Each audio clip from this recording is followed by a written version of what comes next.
Le groupe scolaire Voltaire de Châtenay-Malabry est un projet avec une démarche environnementale très forte qui participe à la fois au sujet bio et géosourcé, mais aussi majoritairement au réemploi à travers ses façades porteuses.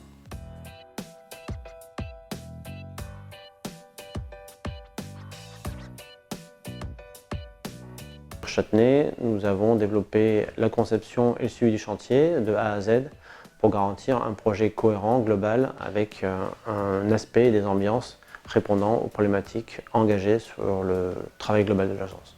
Le projet est un projet à grande échelle. On développe ici plus de 5000 m² d'SDP sur des programmes variés, une école avec une vingtaine de classes, un centre de loisirs, un gymnase, une cuisine centrale.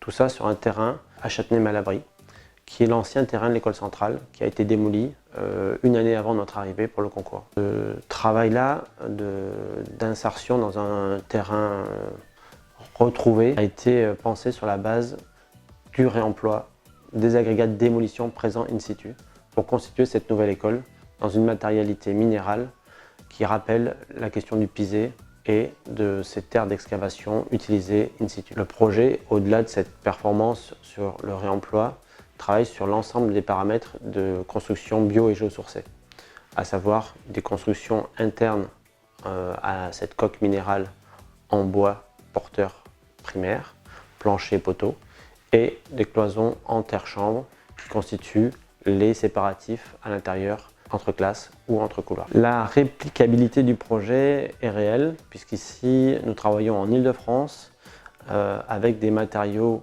principalement issus de la démolition qui se retrouvent être nécessaires dans plusieurs endroits d'un territoire limité. Réplicabilité qui est possible grâce à l'utilisation de matériaux de démolition qui se font ici de façon optimale puisque traités in situ, ce qui peut être imaginé pour des traitements de territoire à grande échelle, mais qui peut aussi être mis en œuvre en allant chercher des éléments de démolition ramenés en carrière pour être concassés et réintroduits sur un chantier neuf. Ces matériaux sont souvent utilisés plutôt pour le traitement de voirie, mais ici nous avons trouvé une méthode pour qu'ils soient constitutifs d'une paroi porteuse et d'une véritable façade de bâtiment. La constitution de cette paroi a permis la réduction de consommation de matières premières à l'échelle de plusieurs milliers de tonnes de matériaux et ainsi la réduction de l'impact carbone du projet. Si c'était à refaire,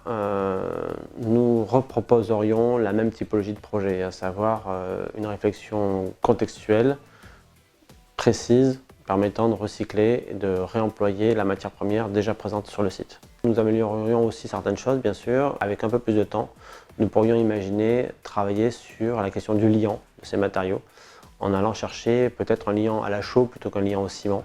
Mais cela demande un peu plus de temps, de calage, d'études. Et dans le projet en question de Châtenay-Malabry, nous avions un timing très serré que nous avons tenu pour le développement de l'ensemble des études. Les différents partenaires du projet qui nous ont accompagnés sont notamment au bureau d'études Batiserf en structure, AMOS sur la partie environnementale, HQE et fluide, LTA sur l'économie, Matello sur la partie construction terre. Le projet a été accompagné par l'ADEME et a bénéficié d'un appel à projet lui permettant aussi d'aller plus loin dans les démarches de recherche et sur l'aspect environnemental du projet pour tester notamment avec le CSTB plusieurs éléments du projet sur leur constitution, leur performance feu, acoustique et autres. Le maître d'ouvrage du projet est la ville de Châtenay-Malabry avec des subventions à la fois région et département.